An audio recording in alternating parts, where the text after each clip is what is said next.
In today's video, I'll show you how to create a Bitbucket access token.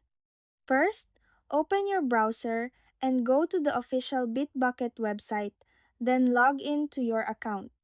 Once you're on the home page, select the repository where you want to generate the token. On the left-hand side, click Repository Settings, then navigate to Security and choose Access Tokens. Next, click Create Access Token. Enter a name for your token. Under Expiry, use the date picker to choose a specific expiration date.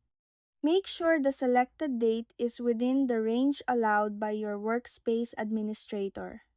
Then, select the permissions the token will need based on the level of access required. After reviewing everything, click Create. A confirmation dialog will appear displaying your new access token. Be sure to copy and store the token securely, as it will only be shown once and cannot be retrieved later. If needed, you can generate a new token and revoke the old one for security purposes. And that's it. That's how you create a Bitbucket access token.